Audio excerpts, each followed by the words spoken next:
Holi God, Holi God, Holi God. हम धन्यवाद देते हैं आज के इस पवित्र विश्रामवार के लिए, और हम धन्यवाद देते हैं पुनरुत्थान दिवस के लिए, जिसे प्रभु जी जो कि हर दिन है हमारे लिए, क्योंकि हर दिन आप हमारे लिए जीवित हैं, हर दिन आप हमारे लिए एक से हैं, हर दिन आपकी सामर्थ हमारे हृदय में, हमारे जीवन में, हमारे परिवार में, हमारे लोगों में, हमारी सेवा में, हमारी प्रभु जी जीवन के क्षेत्रों में कार्य करती है।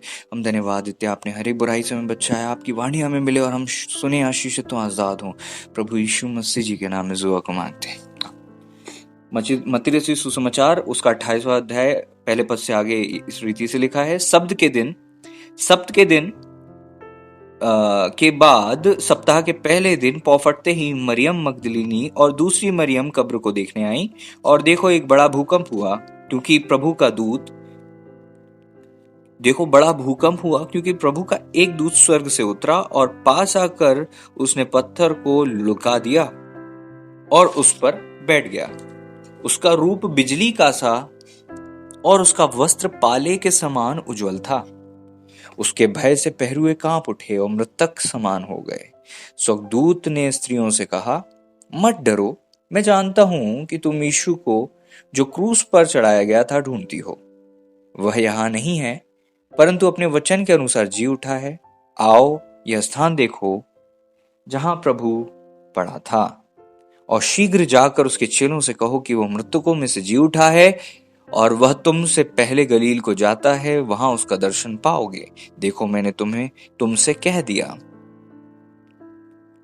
दूत ने आकर वो सब किया और कहा, मैंने देखो तुमसे जो मुझे कहना था मैंने तुमसे कह दिया। जब दूतों ने अपना काम कर लिया, उसके बाद जो है हम पढ़ते हैं 8वें पद में, वे भय और बड़े आनंद के साथ कब्र से शीघ्र लौटकर अपने चेलों को समाचार देने के लिए दौड़ गईं। स्त्रियों ने अपना काम किया, चेलों को बताया। तब यीशु ने मिला। जब वो अपना काम कर रही थी, तब यीशु ने मिला। प्रभु को प्राप्त करने के लिए आपको वो काम करना है जो प्रभु जी चाहते हैं कि आप करें, तो आपको प्रभु जी जरूर मिलेंगे। हम कंप्लेन करते हैं हमें प्रभु नहीं मिलते, हमसे प्रभु बात नहीं करते। अरे आप प्रभु की योजना में तो आ जाओ। इसीलिए चर्च जरूरी है, इसलिए मिनिस्ट्री जरूरी है, इसीलिए एक दर्शन के साथ चलना जरूरी है, क्योंकि उस दर्शन में प्रभु जी बात करते हैं। उस दर्शन में प्रभु जी का जो कार्य हो रहा होता है, उसमें भी हम सहभागी हो जाते हैं, अपने आप उसमें शामिल होने के फलस्वरूप। तब यीशु ने मिला और कहा, सलाम, अर्थात शालोम। उन्होंने पास आकर और उसके पांव पकड़कर उसको दंडवत किया। तब यीशु ने उनसे कहा, मत डरो, मेरे भाइयों से जाकर कहो कि गलील को चले जाएं, वहां मुझे देखेंगे। अब आपको प्रभु को देखना है, तो आपको देखने के लिए भी एक निर्देश है, उसको आपको पालन करना पड़ेगा। सीधे जरूरी नहीं कि प्रभु हमें प्रकट हो जाएं, बीच में कोई हमसे कुछ बताता है, कोई हमें कुछ सलाह देता है, और अगर हम प्रभु की योजना के अनुसार चलते हैं, तब वहां हम पहुंच जाते हैं जहां प्रभु हमें मिलते हैं। वे जा ही रही थी कि पहरुओं में से कुछ ने नगर में आकर पूरा हाल प्रधानों से कह सुनाया। तब उन्होंने पुरनियों के साथ इकट्ठे होकर सम्मति की और सिपाहियों को बहुत चांदी देकर कहा, यह कहना कि रात को जब हम सो रहे थे तो चेले आकर चुरा ले गए, तो उसके चेले आकर उसे चुरा ले गए, और यदि यह बात हाकिम के कान तक पहुंचेगी तो हम उसे समझा लेंगे और तुम्हें जोखिम से बचा लेंगे। तब उन्होंने रुपए लेकर जैसा सिखाए गए थे वैसा ही किया। वह बात आज तक यहूदियों में प्रचलित है। मतलब इस बीच में जब प्रभु का आत्मिक कार्य हो रहा था, कुछ लोगों ने गड़बड़ी की, और गड़बड़ी के कारण कुछ लोग प्रभावित हुए। अगर आप सही कर रहे हो, लोग आपको के विषय में गलत बात कर रहे हैं, इसका मतलब ये नहीं होता कि आप गलत हो, और जो आप कर रहे हो वो आप करते रहो। लोगों का जो काम है वो करते रहेंगे, आप अपना काम करो। लोग विरोधी तब नहीं थे, अभी भी हैं। ये वचन कहता है, यह बात आज तक यहूदियों में प्रचलित है। कई बार हम प्रभु की योजना में चलते हैं, अगुवाई में चलते हैं, निर्णय प्रभु की योजना में लेते हैं, तो भी आत्मिक लोग हों या हमारे अपने लोग हों, विरोध करने लग जाते हैं। आत्मिक तो नहीं कहना चाहिए, लेकिन विश्वासी लोग भी विरोध करते हैं हमारा। तो इसका मतलब ये नहीं है कि जो बात बहुचर्चित हो वो सही हो, जो बात आज तक प्रचलित हो वो भी सही हो, ये भी जरूरी नहीं है। तो हमें क्या करना है, वो जो प्रभु जी हमसे चाहते हैं। गड़बड़ी तब भी थी, अब भी होती है। आपको प्रभु जी ने जो कहा है आप उसे पूरा करो, आपको यही हिसाब देना है। 16वां पद कहता है 11 चेले गलील में उस पहाड़ पर गए जिसे यीशु ने उन्हें बताया था। उन्होंने उसके दर्शन पाकर उसे प्रणाम किया, पर किसी किसी को संदेह हुआ। अब देखिए, जब हम भीड़ में चलते हैं तो एक ही प्रकार के लोग नहीं होते, हर प्रकार के लोग होते हैं। कोई विश्वास में अच्छे होते हैं, कोई कमजोर होते हैं, कोई कैसे होते हैं, कोई कैसे होते हैं। हमको किसी अपने वाले का विरोध नहीं करना कि अरे तेरे को इतना भी विश्वास नहीं, अरे तू तो ऐसा, अरे तू तो ऐसा, अरे ये वो, है ना। अपने विश्वास पर घमंड करके दूसरे के कमजोर विश्वास को नीचा दिखाने की बजाय, अपने दर्शन पर घमंड करके दूसरे को दर्शन नहीं मिलते इसलिए उसको छोटा समझने की बजाय, अपनी बुलाहट को श्रेष्ठ और दूसरे की बुलाहट को छोटा और कम आंक कर, ये गलती हम जो करते हैं इससे हमें बचना है। क्योंकि प्रभु जी ने जिसे जो दिया है उसके पास वो है, और जो अगर एक आंख से चल रहा है तो उसकी एक आंख उसके लिए काफी है।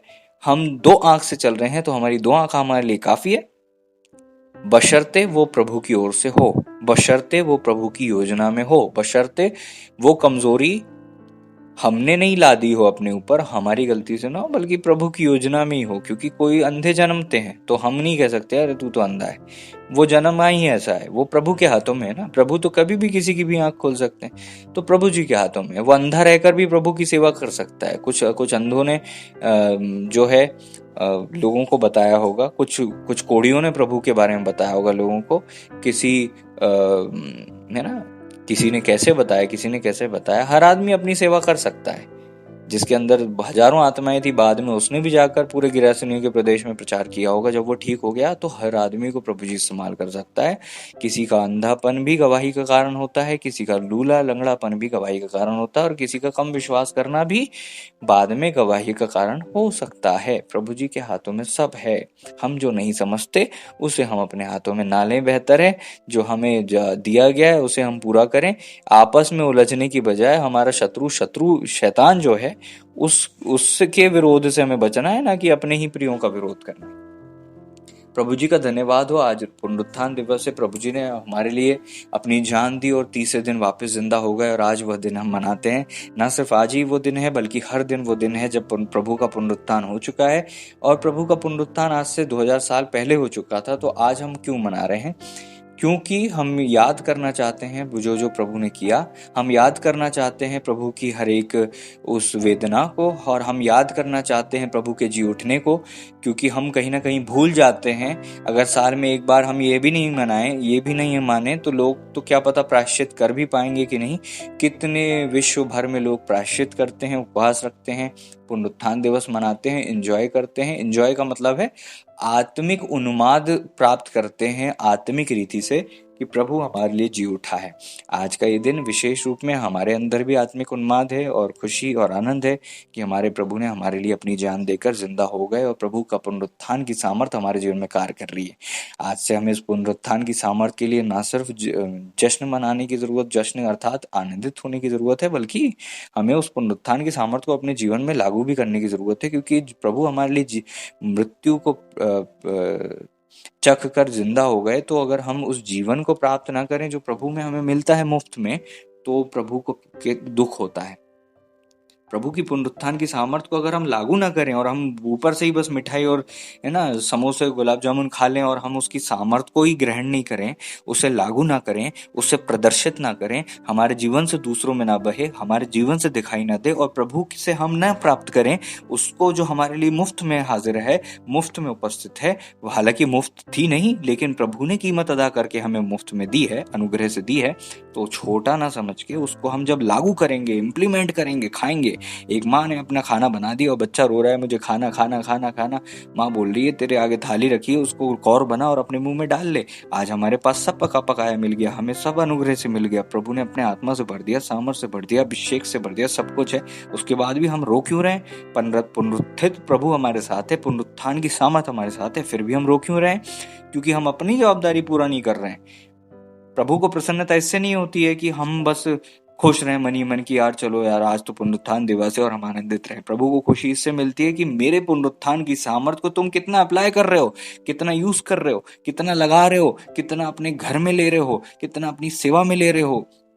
कितना अपने रिश्तों में, अपनी हर मरी हुई अवस्था में, जहां जहां हड्डियों, सूखी हड्डियां पड़ी है, वहां वहां कहां कहां तुम अपनी परमेश्वर की सामर्थ को अपने मुंह से बोलकर, प्रोक्लेम करके, वचन के प्रभाव में होकर, वचन की सामर्थ और अभिषेक में होकर अपनी उन हड्डियों में जान डाल पा रहे हो कि नहीं? उन मुर्दों को सुसमाचार सुना पा रहे हो कि नहीं? उन लोगों तक सुसमाचार पहुंचा पा रहे हो कि नहीं? अपने मरणहार अवस्थाओं में पुनरुत्थान की सामर्थ से वापस नया जीवन पा रहे हो कि नहीं?